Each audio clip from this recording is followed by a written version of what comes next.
Chers amis, chers frères et sœurs en Christ, recevez nos salutations de la part de notre Seigneur Jésus-Christ, celui qui nous garde en vie, qui nous bénit, qui nous a maintenus encore aujourd'hui à l'existence. Et permettez-moi de prier le Seigneur pour appeler sa présence au milieu de nous, parce qu'on en a besoin. Notre Père, nous te disons merci. Merci parce que tu es un Dieu bon. Nous nous rendons compte que nous sommes en vie encore aujourd'hui. Nous respirons alors que beaucoup sont morts. Nous marchons correctement alors qu'il y en a qui ont connu des accidents. Une occasion pour te dire merci. Nous avons trouvé un pain alors qu'il y en a qui souffrent de faim. Nous avons trouvé de l'eau à boire alors qu'il y en a qui vivent le désert. À toi la gloire, l'honneur, la majesté. Reçois ma reconnaissance au nom de Jésus-Christ. Bénis ce temps. Amen, amen, amen, amen, amen, amen. Chers amis, je voudrais vous proposer ce texte d'aujourd'hui dans le deuxième épître, justement, du livre de Corinthiens, à partir du verset 8 jusqu'au verset 11. Nous lisons la parole de Dieu, bien sûr. La Bible dit ceci, deuxième épître aux Corinthiens, du verset 8. Je lis la parole de Dieu.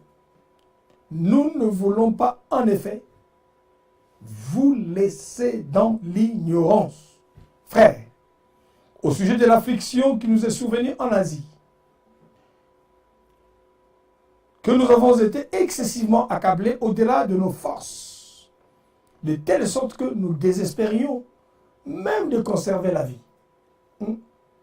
Et nous regardions comme certains notre arrêt des morts, afin de ne pas placer notre confiance en nous-mêmes, mais de la placer en Dieu qui ressuscite les morts.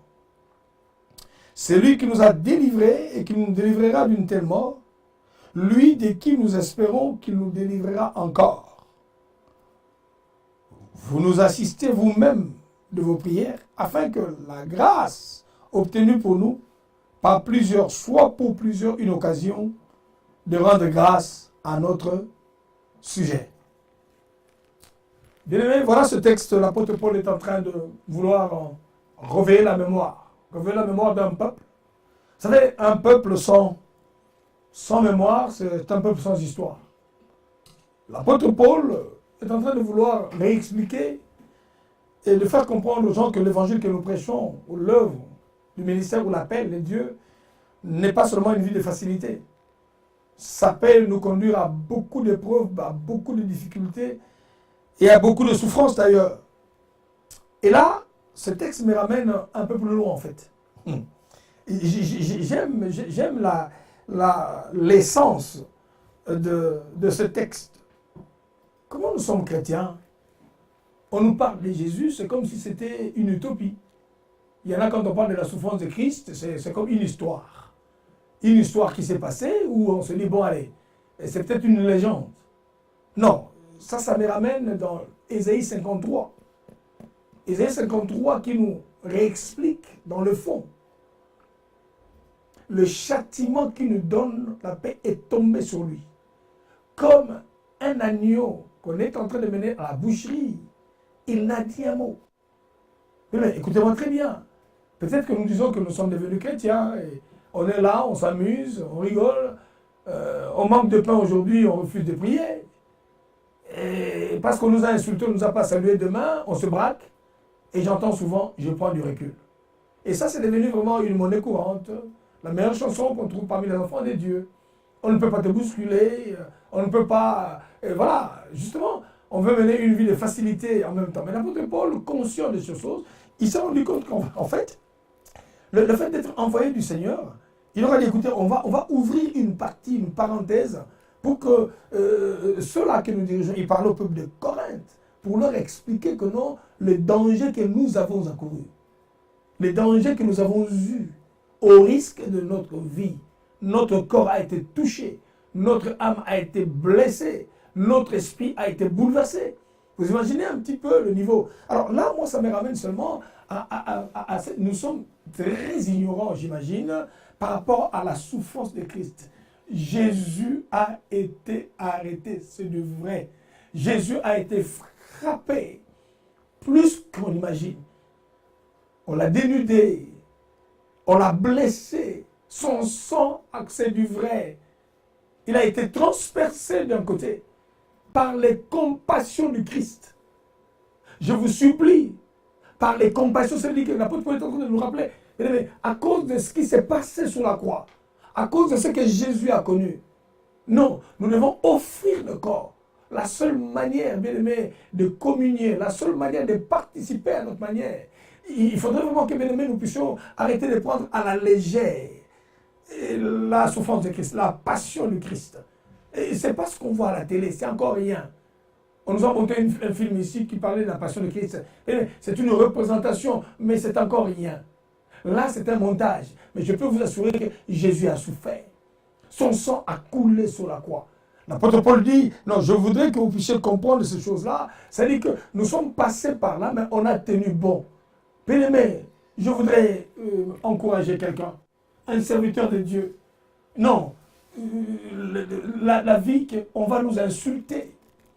On va faire de nous ce qu'on veut. D'ailleurs, j'aime ce texte qui nous dit, on a comme l'impression qu'on est abandonné. Bien, mais écoutez ce que la Bible dit. Nous sommes pressés de toute manière, mais non réduits à l'extrémité. Dans la détresse, mais non dans le désespoir. Persécutés, mais non abandonnés. Abattus, mais non perdus. Portons toujours avec nous dans notre corps la mort de Jésus, afin que la vie de Jésus soit aussi manifestée dans notre corps. Bien-aimés, nous aurons des marques. Nous allons souffrir. L'apôtre voulait rappeler que non, ce n'est pas du jeu. Non, aujourd'hui, bien aimé, je voudrais que nous puissions travailler même en prêchant la parole de Dieu. On doit se souvenir. Voilà pourquoi il a donné le symbole de la Sainte Seine. Ça symbolise, bien aimé, également sa mort. Ça symbolise sa résurrection. Non, l'apôtre Paul est en train de vouloir amener la dimension de notre foi, de notre engagement, bien aimé, par rapport à ce qui s'est passé sur la croix de Golgotha. Jésus a été arrêté à Gethsémane. Jésus a été emprisonné, rejeté de tous, abandonné de tous. Bien aimé, je voudrais prier pour que le souvenir de la passion de Christ reste intact dans notre esprit. Beaucoup sont ignorants. L'apôtre Paul a dit, il a vu la manière de faire, la manière de parler, c'est comme si nous sommes ignorants. Ce n'est pas une vie de facilité. Il a payé à notre place. Il a pris notre place. Mais bien aimé, chacun de nous doit porter également son fardeau. Notre Père et notre Dieu. Nous ne voulons pas être ignorants de la souffrance endurée sur la croix. Tu as connu la mort. Tu as connu la souffrance. Ton sang a été versé. Ton corps a souffert. Ton corps a été déchiré. L'épée a transpercé ton côté ouvert. L'eau et le sang ont coulé. Comme un agneau, comme un à la boucherie, tu n'as dit mot. Ils t'ont cloué. Jésus pour nous. Permet que nous puissions prendre conscience et que nous puissions avoir à l'esprit la réalité de la passion de Christ. Cela devait nous pousser à une vie de consécration. Cela devait nous pousser, Seigneur, à une vie de réalité. Je brise tout esprit qui veut nous sortir de la réalité de l'œuvre de la croix. Je loigne de nous toute puissance qui nous ramène à la légèreté. Je brise tout ce qui veut nous ramener par des chemins détournés. Jésus a payé. Jésus n'a pas abandonné. Nous portons sur nous les marques de Christ. Oh Dieu, je te bénis, je te rends grâce. Et j'appelle que tu puisses réactualiser, raviver nos mémoires au sujet de la croix de Golgotha. Ce n'est pas de l'utopie, mais c'est la réalité. Ton sang a coulé. C'est sang qui plaide pour nous. Le sang qui a coulé il y a 2000 ans sur la croix. Nous te bénissons, nous te rendons grâce. Merci encore Seigneur, parce que le châtiment qui nous donne la paix est tombé sur toi. Et dans ce maître sûr que nous sommes guéris. Nous voulons vivre la vie de la croix. Que les souffrances ne nous fassent pas oublier que lui il a souffert plus que nous. Tu as connu plus de souffrances que nous. Et les souffrances de temps présent ne pourront pas nous faire oublier ou nous éloigner notre vie de vérité. Merci encore de réveiller notre mémoire. Au nom de Jésus, notre Seigneur et Sauveur. Tenez bon et tenons bon. Les yeux fixés sur la croix de Golgotha. Amen. Et nous sommes arrivés au terme de cette émission. L'apôtre Paul a dit, je ne voudrais pas que vous soyez ignorants. Il s'est passé quelque chose sur la croix de Golgotha. Continuez à nous suivre sur notre chaîne Maranatha Télévision, la chaîne 142 sur Oraobox, et abonnez-vous sur notre chaîne YouTube Maranatha TV. Soyez bénis. À très très bientôt. Que Dieu vous bénisse. Merci.